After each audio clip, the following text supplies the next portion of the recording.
Not everybody has a dedicated space where they can leave their painting stuff set up. I definitely didn't have that when I was first getting started. Here are some things that I recommend. If you can, try to paint in a room that has good natural light. You just want to have a well-lit room so you have a good feeling for what it is you're creating on the paper. You don't need to get too worked up about a daylight bulb versus something else. Just try to paint in generally a well-lit area. And if this is at your kitchen table with your overhead lights on, that's fine. You want to have your supplies ready.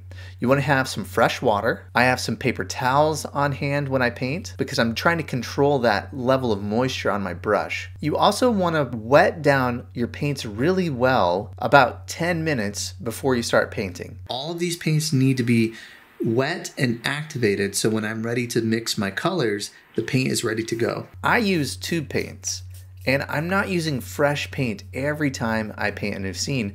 These tube paints are sitting on my palette, and if it's been a day since I've painted or a couple days, those bits of paint are going to dry up. So we want to reactivate the paint before we get started. That will ensure that you can get a richer mixture of pigment, you can mix easier, and your paints are ready to go when you need them. Next, you want to prepare your paper. Some people work from a block. I work from loose paper. So I order a large sheet of watercolor paper and then I tear it down to size when I'm ready to go. Aside from that, you want to have your brushes laid out. You want to have everything within good reaching range. You don't want to have to dig through a bunch of brushes when things are moving quickly on your painting. You want to have brushes laid out in a way where you can find the ones that you need. You can take a look at your scene. You can think about the types of things that you're going to be painting and what types of marks your brushes make, and have those brushes set aside so when you're ready to go, you can grab the ones that you need and you're not going to be digging around looking for them. So after your space is ready and your supplies is ready to go,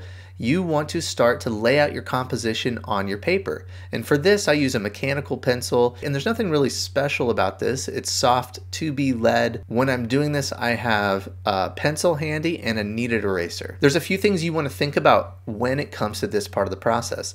You want to decide, do I want a portrait layout or a landscape layout? So like I mentioned before, I'm getting larger sheets of watercolor paper and I'm dividing them into quarter sheets, so that is 11 by 15. So I have one side that's slightly longer than the other. My subject is going to determine whether I'm using a portrait layout or a landscape layout. Here are some scenarios where I want a portrait layout.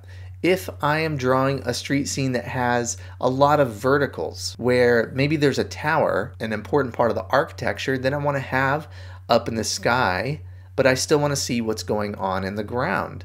If I have reflections that are really important, maybe there's the mast of a boat, I really want to show that vertical arrangement of the subject, then a portrait layout might be the right one to pick. On the other hand, if I'm thinking about a landscape scene and I want to show a lot of what's on the land and I want to show a lot of what's in the sky, the landscape layout is going to be my preferred method here. I probably paint 70% landscape and about 30% portrait. That is really according to preference and the subjects that I'm choosing. Once you've made that decision, it's time to lay out your actual drawing. I'm not going to go in depth in composition strategies today, but one of the things that you can think about is definitely the rule of thirds. It's where you split your composition into thirds, putting some key elements of your scene on those thirds. And it doesn't have to be a hard and fast rule. It's just a simple guideline. If you look at great paintings throughout history and good composition, even in photography and film, this is a rule that seems to work well. So after we've prepared supplies, after you've laid out your drawing, it is time to wet down your paper and move into the actual painting of the scene. After I've laid out my drawing, I take my kneaded eraser and I lightly go over my drawing. I'm gonna just go like this and lightly take off any of the excess graphite that's on my paper. If I have a little more detailed of a drawing and I want to wet down that paper, it tends to smear a little bit. But if you can take off that excess graphite, it really minimizes that. So after I take off that graphite, then I flip it over and I dampen the back of my paper. Now I'm not trying to soak my paper, I'm just getting it nice and damp. And I evenly dampen the back of the paper.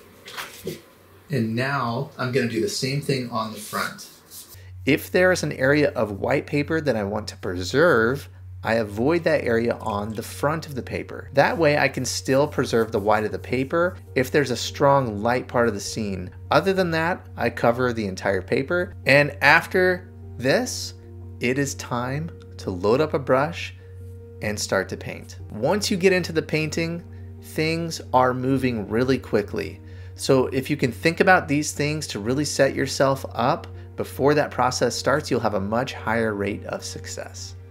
Have you ever been really excited about a painting and you get all set up, you find that right reference that you're excited about, and then it's time to go and you feel lost? You ever had that experience? You just are having a hard time finding consistency. Some of your paintings turn out, some of your paintings don't turn out, and you're not really sure why. Well, I have a free resource that I want to give to you today that can help with these problems.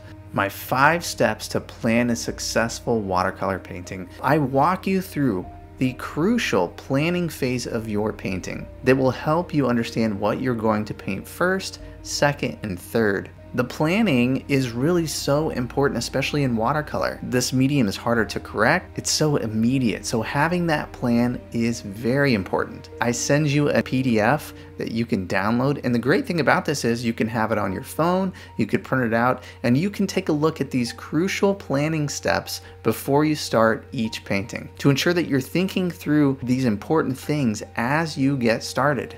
You can download this right now before you start your next painting. All you have to do is follow this link here and download my 5-step guide to planning a successful watercolor painting.